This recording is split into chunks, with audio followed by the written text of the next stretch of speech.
So the question number one is that you mentioned in your book one of the locals here that came here to help you about a couple of years ago. Want to talk about that relationship? Yeah. So I mentioned that when I first got here, I was surprised at just how either indifferent or antagonistic seemingly everyone was to me here. That was surprising because it was the exact opposite of how they had initially framed their attitude toward me when I was buying the house. And so then when I got here and just either people were ignoring me or they were lying to me about things or wasting my time and giving me excuses over and over again. For the first 6 months, basically zero work got done on the house I was living in. This house, it was in a very poor condition, basically not really livable. It was like camping.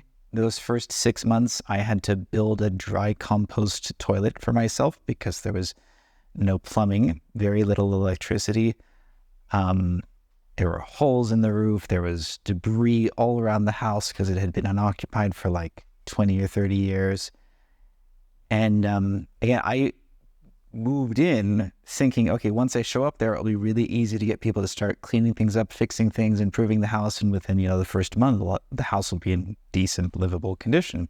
And that just didn't happen because everyone just, like I said, kept ignoring me until one man that I had met previously, Samvel, came up to me and asked, have you gotten anyone to work on your house yet? Because I'd been telling him and everyone that I talked to over and over again, I really need basically all manner of workers, and I'll pay a good rate, certainly better than local rates.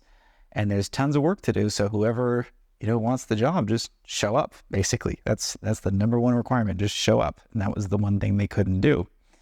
And when I told Sample this, because, I'd been here for 6 months at this point, he was really surprised that no one had acted on the job opportunity I was offering, because he knew that most of the people here do not have consistent sources of income, and when they do, they're not very much money. And he knew that many of the people here had exactly the skills I needed to do this type of work. Many of them had done it on their own homes or had many construction jobs in Russia for years and years like he had. And so he just showed up the next day, looked around the house, and started taking note of every little thing that needed to be done. We worked out a simple handshake agreement for how he would work for me, and that relationship has continued for 5 years. All because he was the only one to show up.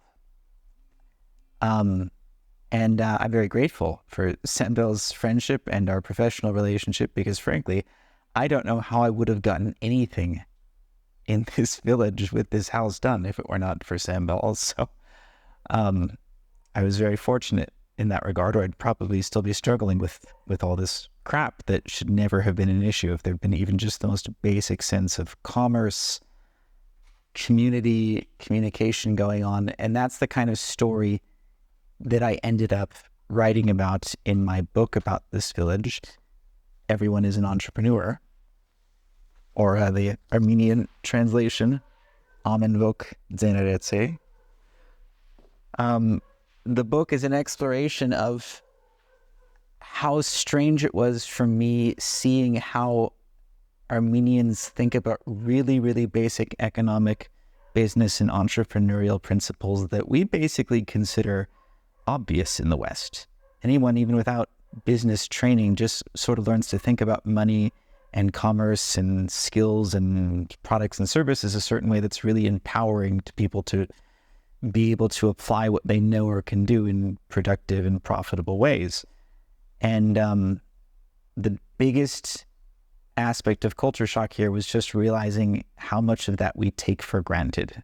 That if you've lived in a culture where those things are not known or actively discouraged, that's how you get situations like this, where I was surrounded by people who desperately needed money, who had the skills I needed, but for some reason it was virtually impossible to make that mutually beneficial connection happen until the one guy who was open-minded and curious and ambitious enough to make it happen. And now his life is much better because of that. My house and my life are much better because of that. And it was so simple.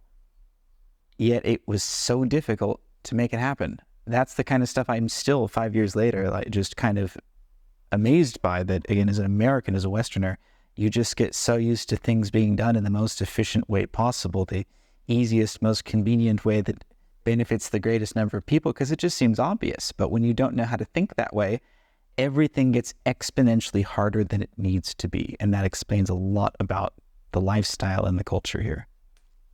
So after all these years, what's the relationship with you and Sunwell is at the moment? So 5 years since I first became acquainted with Sam Bell, started hiring him for refurbishment and construction work on my house. He and I remain, I would say we are good friends. I think he would agree with that assessment. And in a funny way, he's actually been my biggest Armenian teacher.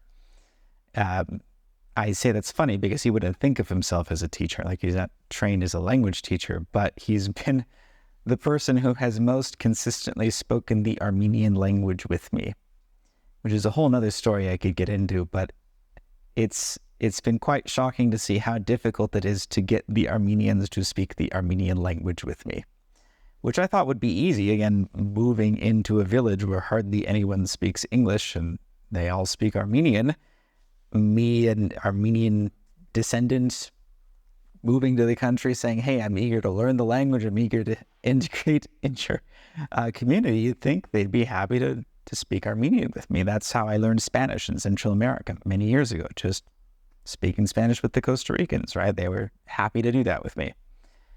And plus, I was offering to teach them English too, which a lot of them, of course, seemed like they were interested in. And that's obviously a really useful language to learn for anyone. So I thought it would be, I thought I'd just show up and we'd begin like the language exchanges, conversation clubs, formally or informally, doesn't matter. But again, none of that happened. Beyond that, he's definitely been my biggest connection to the local culture here. I've had dinner and lunch at his house many times. I've seen birthday parties for his family. I've taught his grandchildren music and English.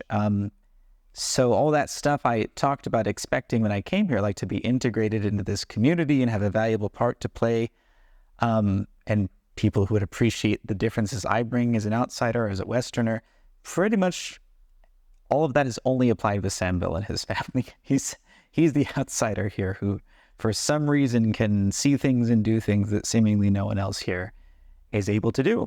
Sometimes he kind of acts as a liaison for me, like figuring out, hey, where can I buy some fresh beef from one of the neighbor's cows or some chicken eggs? Like he'll know who to get it from. So I'm grateful for those kinds of things too. I think that's the relationship that Sam Bell and I share. Oh, and it goes both ways too, because he helps me buy things from the locals and I help him buy things online. When he needs like some medication or some part for a tool or his car or something that he doesn't know how to get here, he goes to Gregory, the American, and says, hey, do you know how I can find this thing that apparently just doesn't exist in Armenia? So there's a mutually beneficial exchange where he helps me interact with the locals due to his knowledge and experience, and I kind of help him interact with my area of knowledge and experience, which is digital things, the international community at large.